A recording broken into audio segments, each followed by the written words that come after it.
আসসালামু আলাইকুম। Crown cement সকালের খবরে আমন্ত্রণ জানাচ্ছি, আমি খুরশেদা কাকলি।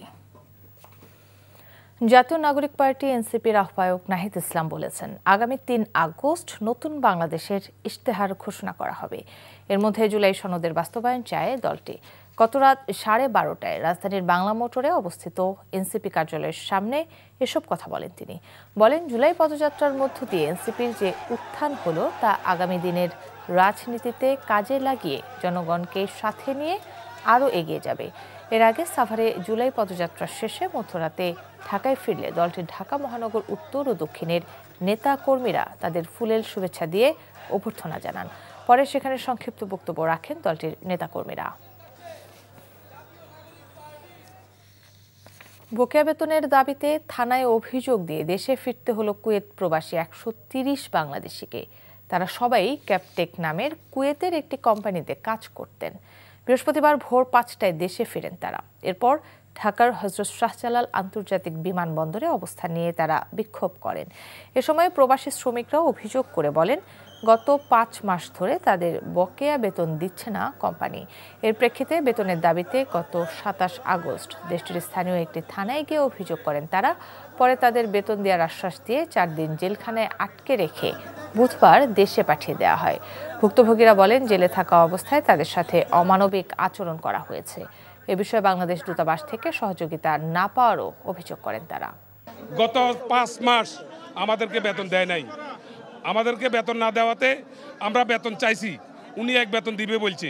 আমরা বললাম যে এক বেতন দিলে তো আমাদের হবে না, কারণ আমরা নিজের পয়সা দিয়ে আকামা লাগাইছি, হাওলাত করে পয়সা দিয়ে আকামা লাগাইছি। এখন ওই টাকা দিব আমরা খামু না দেশে পাঠাবো। বললাম বলে আমরা পুলিশ লই আমরা বাসার মধ্যে নিয়ে যাইতো, তারা রাজি হন আমরা বাসা যাই। কেউ টাকা আছে 100 দিনের আছে, 200 দিনের আছে, 800 দিনের আছে, মাল সাবানা আছে, স্বর্ণ আতি আছে। কেউ আপনি 210 জন লোক কেউ যাইতে আমরা সুযোগ দেন। একটা সিল মারছে, এই সিলটার কারণে আমরা যাওয়া জীবন নিষিদ্ধ, কুয়েতে যেতে পারবো না। আমাদের মামলাগুলো উঠাতে হবে। 2 নাম্বার হচ্ছে যাই আমরা যে স্যালারিগুলো পামু ওই স্যালারিগুলো আমাদেরকে দিতে হবে। জুলাই আন্দোলনকে বর্ণিল রঙে বাংময় করে তুলেছিল পথে প্রান্তরে দেয়ালে সড়কে আঁকা জুলাই যোদ্ধাদের গ্রাফিতি। রং তুলির কারুকাজে ফুটে ওঠা এক একটি গ্রাফিতি হয়ে উঠেছিল স্বৈরাচার পতনের স্তম্ভ। গ্রাফিতির অঙ্কিত স্লোগানের সুরে মুক্তির মহানন্দ বেজেছিল প্রাণে প্রাণে। জুলাই গ্রাফিতি নিয়ে জানাচ্ছেন হাসান মাহমুদ।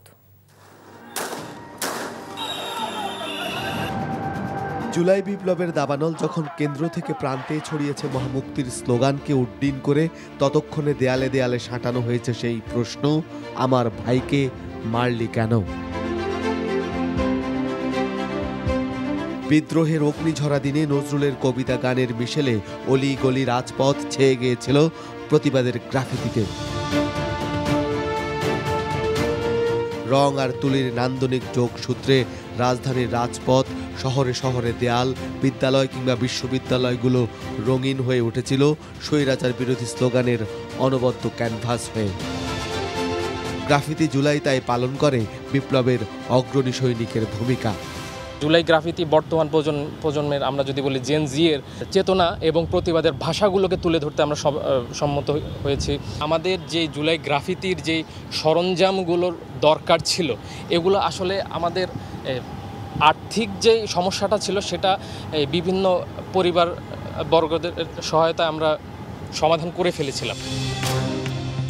ময়লার ভাগাড় থেকে শুরু করে মফস্বলের আনাচে কানাচের দেয়ালগুলোতে ফুল হয়ে ফুটে উঠেছিল জুলাইয়ের গ্রাফিতি।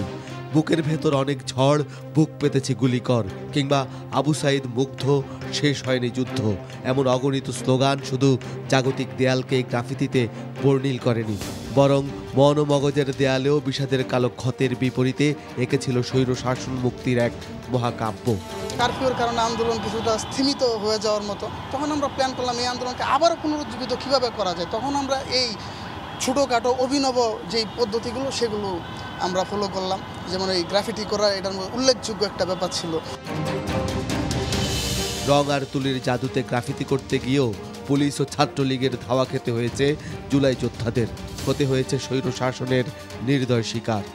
রাতটা ঠিক 11:30 আমরা বের হইলাম, তখন পুরোটাই নিস্তব্ধ।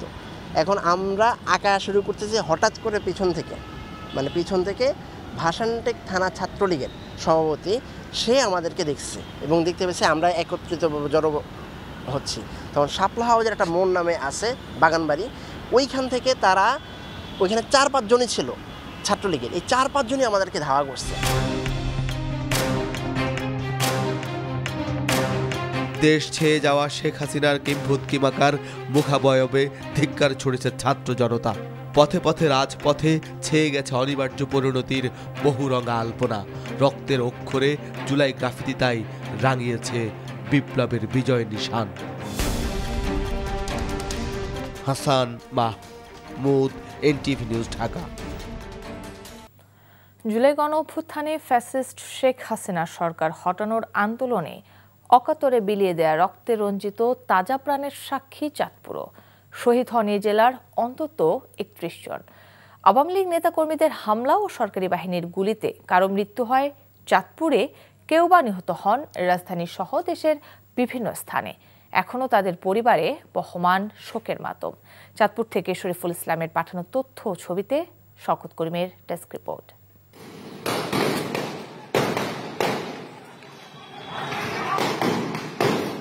লাশের গায়েও গুলি,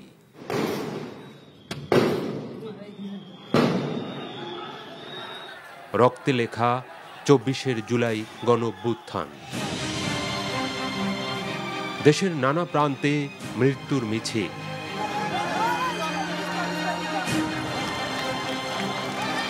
রাজপথে যে রক্ত ঝরে, চাঁদপুরেও তার জ্বলন্ত সাক্ষী। জীবন তুচ্ছ করে ফ্যাসিস্ট শেখ হাসিনার দলীয় কর্মী পোষা বাহিনীর বিরুদ্ধে লড়াই করে নির্ভীক ছাত্র জনতা। তরুণ প্রাণ, বুকের তাজা রক্তে অর্জিত বিজয়। কিন্তু হারানোর বেদনায়, অসীম শূন্যতায় আজও কাঁদে এখানকার 31 শহীদের স্বজন। দিন যায়, আরো গভীর হয় যে ক্ষত। আমার এই বুক খালি কে করছে? আমি হত্যার বিচার চাই আপনাকে সবার কাছে। স্বৈরাচারের বিচার চাই, স্বৈরাচারের শেখ হাসিনার আমি বিচার চাই।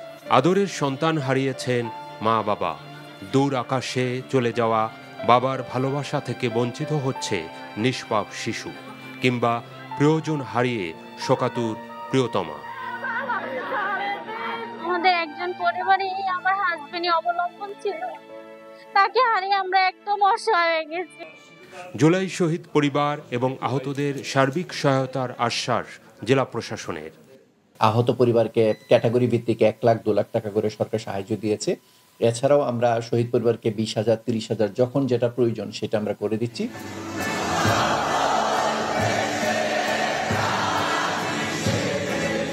গোটা জাতির মুক্তির জন্য আত্মাহুতি দিয়েছেন যারা, বিনম্র শ্রদ্ধায় তাদের ত্যাগ স্মরণ মানে অন্যায়, বৈষম্য ও দুর্নীতির বিরুদ্ধে প্রতিজ্ঞা।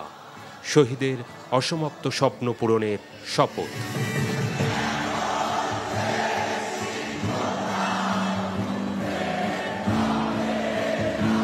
শওকত করিম, এনটিভি নিউজ ডেস্ক। সকালের খবর এটুকুই। এই খবরের ভিডিও সহ আপডেট জানতে ভিজিট করুন এনটিভি অনলাইন www.ntvbd.com। এছাড়াও এনটিভির জনপ্রিয় সব অনুষ্ঠান ও খবরের আপডেট জানতে ভিজিট করুন আমাদের ইউটিউব ও ভেরিফাইড ফেসবুক পেজ। 12টায় মধ্যাহ্নের খবর দেখার আমন্ত্রণ রইল। ধন্যবাদ সবাইকে।